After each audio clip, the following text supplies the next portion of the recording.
You may have heard that it's easy to self-publish your very own book and that you don't have to go through traditional publishers to seek approval. But how do you actually go ahead and write a book that you would then submit to Kindle Direct Publishing to publish on Amazon? That's what we're going to talk about in this video.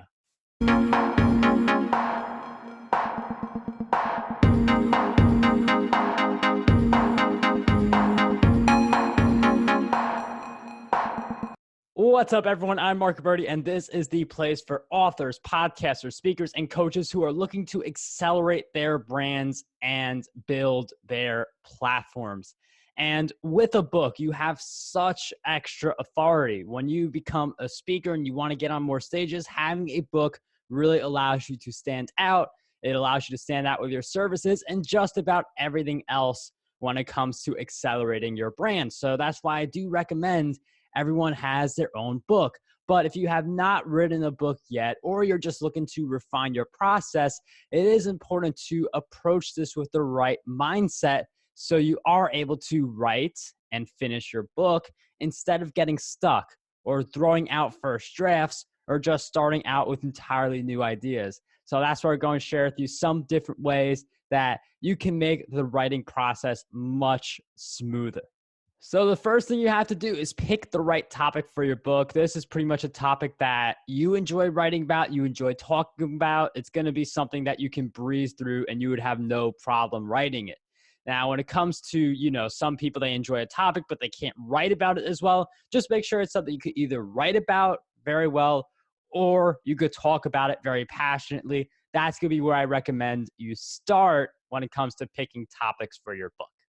Now, you could make this even faster by just publishing a low or no content book where you pretty much just do a workbook where you just do one page repeated 90 times, but that's not what we're going to talk about in this video. If you guys want that in the future where I talk about how do you publish notebooks, workbooks, things like that, definitely let me know in the comments if you guys are interested in that.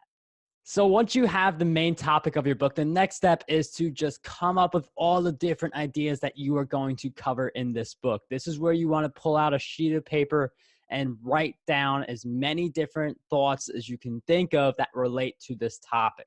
This isn't your final fleshed out outline, which we'll get to later. This is just every possible thing that you're an expert on in this topic or you want to do more research on to learn more about it to form a more complete book. But by doing this brain dump, it's easier for you to essentially figure out this is what I want to do instead of having to retrace and try and remember a variety of thoughts of different ideas that you want to incorporate in the book. Just writing them out takes them out of your mind. And then once you finish that brain dump, you then create an outline. Basically, take all those ideas that you just compiled and group them together. If they have a bunch of different themes, then put those themes into chapters, parts, sections of your book. Chapters and parts. I like to use part 1, part 2 instead of chapter 1, chapter 2, just for my later books. But, chapters, parts, sections is entirely up to you what you call them. But by structuring your ideas into different categories and grouping them together, it is easier for you to create an outline that basically gives you an idea of what the book is supposed to look like from start to finish. One pro tip with this process, just because you have the outline and you know how it is supposed to go from start to finish does not mean you have to write in that order. So if you feel really passionate about covering something in your book and going all in on that topic, but you have to get through 3 chapters first to be sequentially in order, don't worry about writing your book in order. Go to the part that is really calling you because that's going to be when you are at your A game. If you feel inclined to write about a certain idea, to build up on it, that is your moment to actually go ahead and do that rather than write your book in order.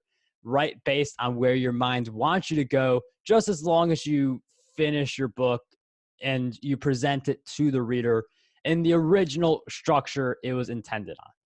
So now that we have the basic structure of your book, the final step is to really just develop a good writing habit. Because, I could just say just write, but there's more to it than that. You need to have a habit in place so that you are writing every single day rather than just writing on occasion. And then you have the scenario where You're fired up for 1 week, you're grinding, you're writing the book, and then crickets for the next 3 months.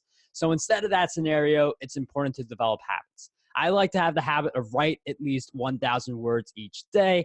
I don't always hit that goal though. When I miss that goal, I like to say, let me just get to 500 words to show progress. Can I just hit 500 words? And then when I hit the 500 word mark, it usually leaves you like 520 or 530. And then I say, okay, I'm so close to 600 words. Let me just get to 600 words. And I actually repeat this process until I hit the 1,000 words on some of the busier days where I've got a lot of other things going on. So 1,000 words per day is definitely something a lot of people can do within 30 minutes. That's not a demanding WPM pace, words per minute, for people who don't know, but it is definitely attainable as long as you have the ideas in front of you. The reason so many writers struggle with writing their books, and you have this thing called writer's block, is because people don't know what they're going to write about next.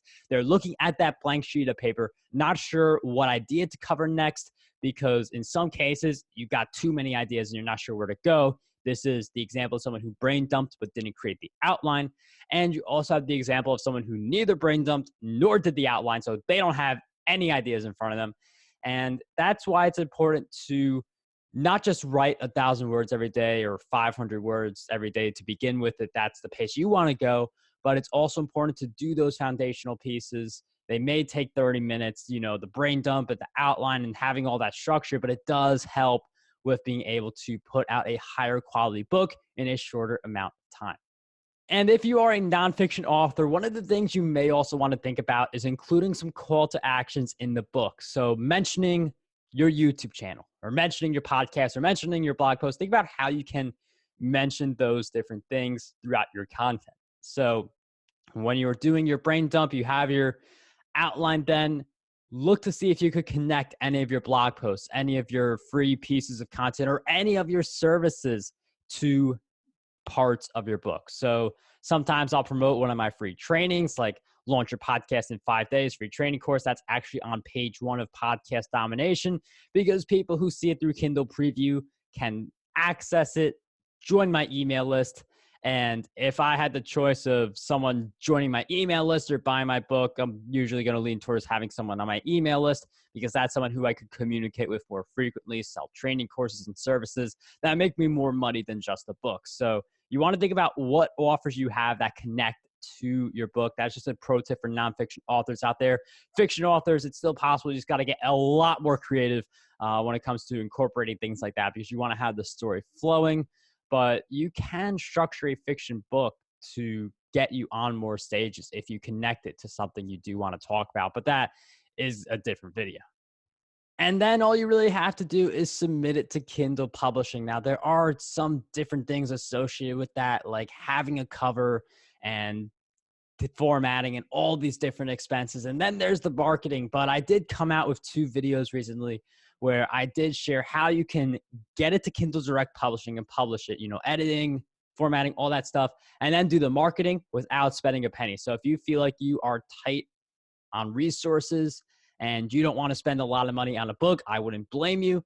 Then those 2 videos will help you with figuring out a plan that will allow you to sell more books, see success without having to spend a ton of money on ads or having to spend a ton of money on the post-production stuff like the editing, formatting, and things like that. So those videos will be in the description of this one. But anyways, I do hope you enjoyed this one.